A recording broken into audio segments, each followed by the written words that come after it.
Hey there, tonight I'm looking at this game, Ascension, Apprentice Edition. It's a two-player deck building game, competitive, and I'll show you how it works, and then I'll give you my thoughts on it. So this is how the game is going to look when you set up to play Ascension. The goal of the game is to acquire more honor points than your opponent.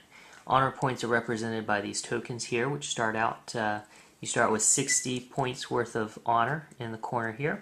And they come with some extra tokens so you can make change as needed.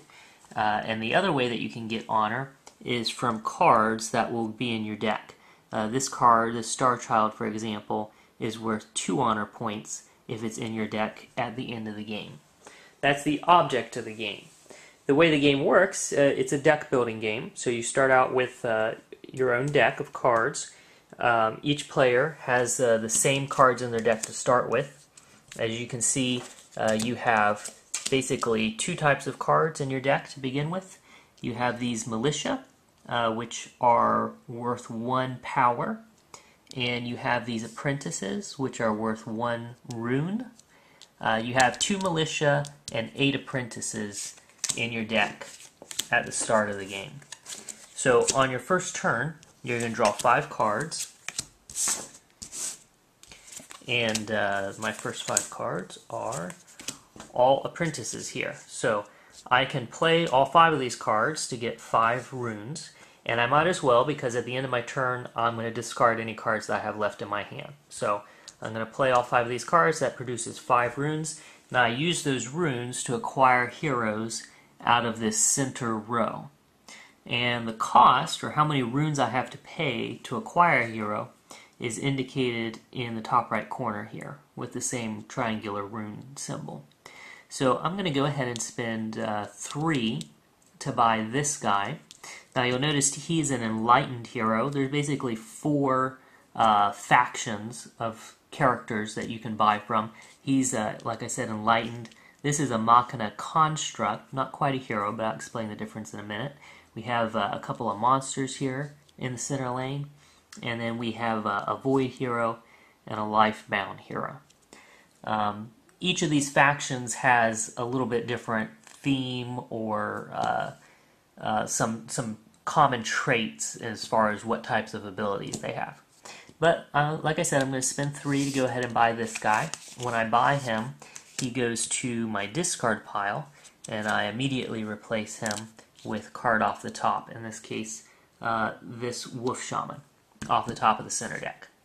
Now I have 2 runes left, so I'm going to go ahead and buy this Spike Vixen as well. And there we go. So having used all of my cards, I discard the cards that I have left, or the cards that I've used, plus any that were left in my hand, which there weren't. And then I would draw 5 more cards, which you start with a deck of 10 cards, so that's going to be the rest of my cards. Now my opponent would take a turn. He'd buy some of these cards probably, or maybe fight these villains. But then it would be my turn again, and we see what I have here. I've got 3 runes this time and 2 power. Now I can use these 2 power to fight monsters. There's 2 monsters in the center row right now, but this guy would take 5 and this guy would take 3. Fortunately, you always have access to these 3 cards over here.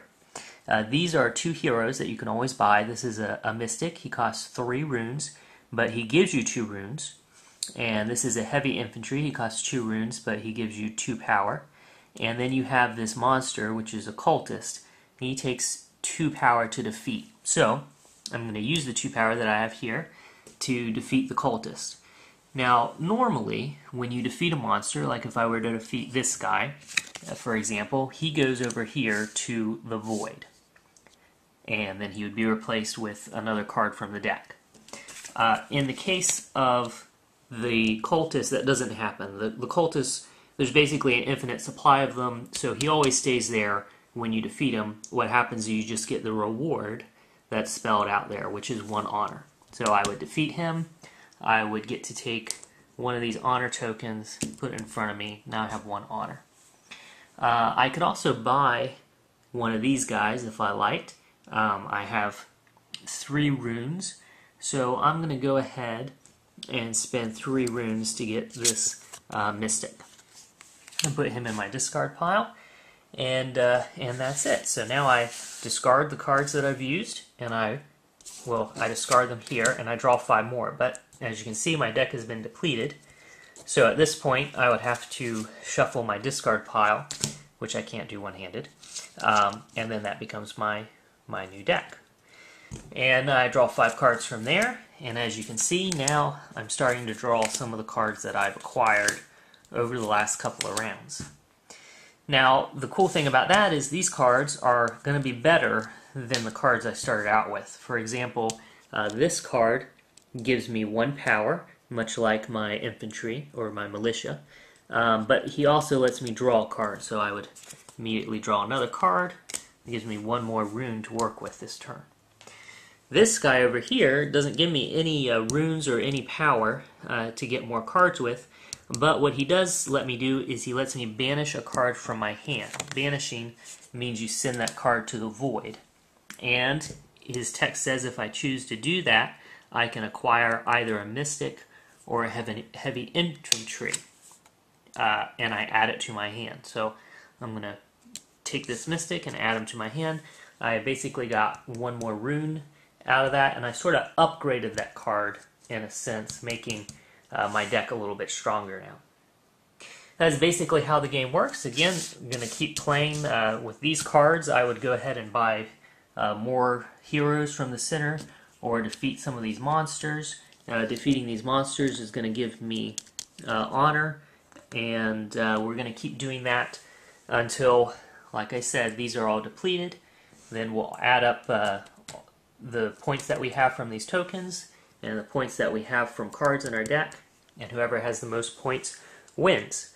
A couple of other little details is when this deck is depleted, the game doesn't end. At that point you would take all monsters in the void and you would shuffle them and they would become the center deck. I also mentioned constructs. Constructs are, you buy them with runes, much like you would heroes, but they're different in that once they come into your hand, so you buy them, they go to your discard pile, eventually you're going to shuffle your discard pile, and then you're going to draw them.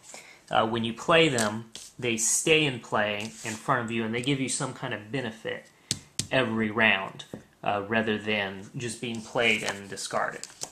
And that's basically the game. So that's how a game of Ascension works, and now for my thoughts on it. It's a pretty fun game. It's a very generic fantasy theme, so it's not going to stand out in that respect. Although the artwork is pretty cool. It's got a really different look to it. It's got almost like an oil painting kind of look. I don't know. That's not really, doesn't quite express how it looks, but it has a neat look to it. It's a different art style than you might see on a lot of other games, so that's pretty cool. I like the 4 different factions, add some personality to it, and the different monsters that you face kind of give, along with the different heroes you can recruit, kind of give you a sense of a universe and a conflict going on. Even though there isn't like a real strong narrative to the game, you kind of get the sense of, you know, that what this conflict is and who's fighting who. So that's kind of cool. I have to compare it to other deck building games. Well, let me tell you first, if you've never played a deck building game, this is actually an excellent one to try. It's very inexpensive. You can get it online for like $10 or less, and it has, you know, everything you need for 2 players to play, and I think two people could enjoy this game, you know, for a few dozen plays before they had seen all the different strategies that they could try.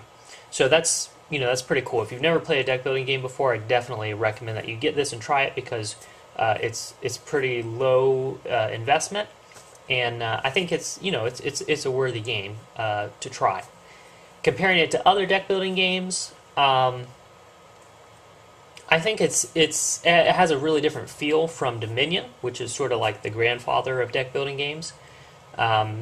It's more competitive, so if you played Dominion and felt like you weren't interacting with your opponent enough. It's a little more competitive than that, but you're still not really attacking your opponent directly. You're both kind of ganging up on the villains, the monsters that come into that center row. So it's not real head-to-head. It's still basically about building like the most efficient, most effective engine with your deck.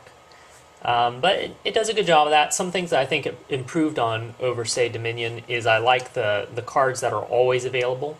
Having that Mystic and the Heavy Infantry and the Cultists that you can always fight, that's pretty cool.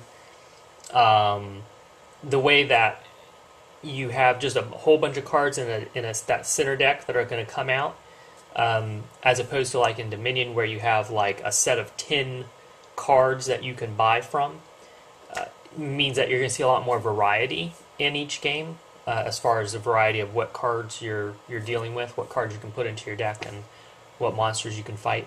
So that's pretty cool. I have to also compare it to the Legendary Marvel deck building game, and I think honestly if I had to choose between that and Ascension, I would go with that any day. I like, of course, the Marvel theme I think is more exciting than the relatively generic fantasy theme that Ascension has, and I think in general some of the mechanics of the Marvel Legendary game are better. But also Legendary came out after Ascension, and I think they took some of the good ideas from Ascension. So, just to be fair, I think Marvel probably benefited from the existence of Ascension. Overall, I'd say, like I said, if you have never played a deck building game, definitely give this one a try. It's a fun game and it's inexpensive. There's lots of expansions that you could buy if you really enjoy it. You could get more cards, probably provide all kinds of new strategies that you could employ in your deck building, which is cool.